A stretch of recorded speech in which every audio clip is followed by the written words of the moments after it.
Friends, 1.5 cup ચણાના લોટમાંથી આજે મેં માર્કેટમાં મળે તેવી ઝીણી પીળી સેવ આવે છે એ બનાવી છે. એમાંથી આપણે સેવ મમરા પણ બનાવ્યા છે. તો ચાલો એ બંને રેસીપી હું તમારી સાથે શેર કરું.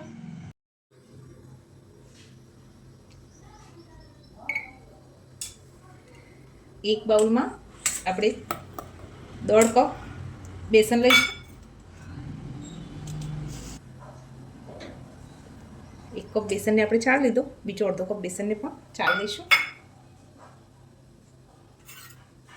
ચાળવાથી લમ્સ નહીં રહે અને આપણી સેવ જ્યારે આપણે પાડીશું સંચામાંથી તો સરસ રીતે સેવ પડી જશે.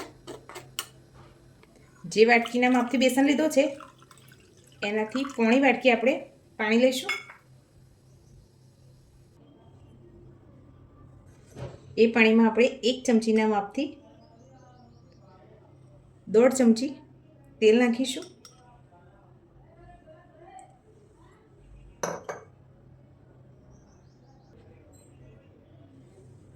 એક ચોથાઈ ચમચી આપણે હળદર ઉમેરીશું. સ્વાદ પ્રમાણે મીઠું, 1/4થી થોડું વધારે આપણે મીઠું ઉમેરીશું. હવે એને આપણે એકવાર ક્રશ કરી એક વ્હાઈટ લિક્વિડ બનાવી લઈએ. બેટરમાં થોડું થોડું ઉમેરી સરસ લોટને મિક્સ કરી લઈશું.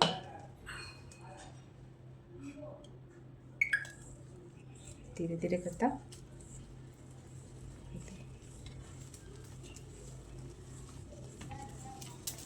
લોટને સરસ મિક્સ કરી લેવાનું છે.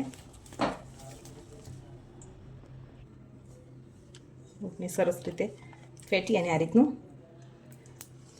તૈયાર કરી દઈશું.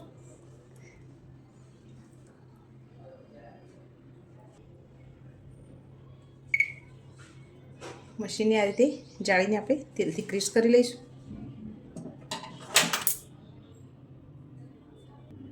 મશીનને પણ અંદરથી તેલથી ગ્રીસ કરી લઈએ તેથી લોટ અંદર ચોંટે નહીં.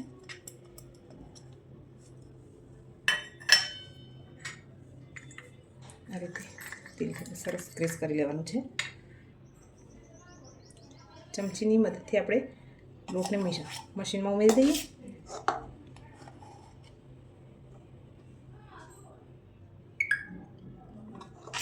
એકવારમાં જેટલો લોટ આવશે એટલો આપણે અંદર ઉમેરી દઈશું.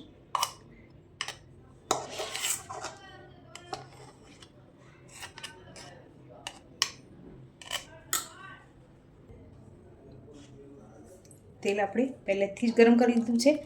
હવે આ રીતે મશીનને ફેરવતા જઈશું અને સેવોને પાડી દઈશું. ગેસની ફ્લેમને લો ટુ મીડિયમ રાખીશું.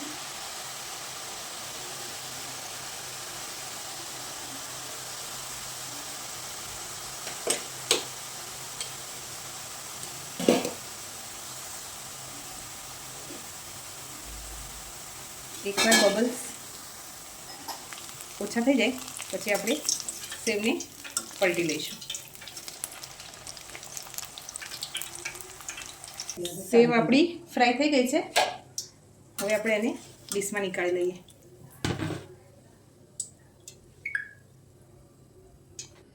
આપણે આ રીતે બધી જ સેવને પાડી લઈશું.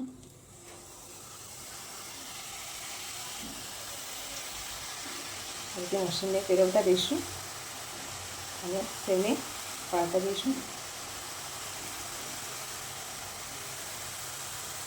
એકવાર સેવ સરસ ફ્રાય થઈ જાય, એક બાજુ બધા બબલ્સ ઓછા થઈ જાય પછી આપણે એને બીજી બાજુ પલટી લઈશું.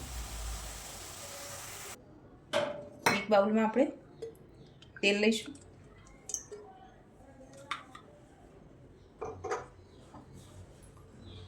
તેલ સહેજ ગરમ થાય એટલે એમાં અડધી ચમચી હળદર, સ્વાદ પ્રમાણે મીઠું ઉમેરીશું.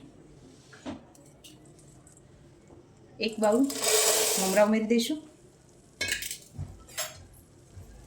સરસ મિક્સ કરી લઈએ. ગેસની ફ્લેમને એકદમ સ્લો રાખીશું જેથી નીચેથી મમરા દાજે નહીં. નાની ચમચી એટલું આપણે કાશ્મીરી લાલ મરચું પાવડર ઉમેરીશું. હવે બધું સરસ ફરીથી એકવાર મિક્સ કરી લઈશું.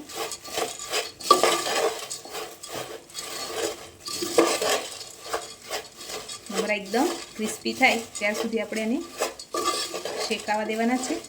હલાવતા રહીશું જેથી આપણા મમરા નીચેથી દાજે નહીં. થોડીક વાર પછી આપણે આ રીતે મમરાને દબાવીશું તો એકદમ ક્રિસ્પી થઈ ગયા છે. હવે ગેસની ફ્લેમને ઓફ કરી લઈએ. આ રીતે 2 સેવના ખાડા લીધેલા છે, એની અંદર આપણે તોડી લઈશું. તો ફ્રેન્ડ્સ, ઘરે બનાવેલી સેવમાંથી એકદમ ટેસ્ટી પેકેટ કરતાં પણ સારા સેવ મમરા બનીને પણ તૈયાર છે. સરસ રીતે મિક્સ કરી લઈએ. ફ્રેન્ડ્સ, આપણી ઝીણી સેવ અને એમાંથી જ આપણે સેવ મમરા પણ બનાવી લીધેલા છે. તમને આ રેસીપી કેવી લાગી છે કમેન્ટ કરવાનું ભૂલતા નહીં. લાઇક, શેર અને સબસ્ક્રાઈબ પણ કરી દેજો. Thank you.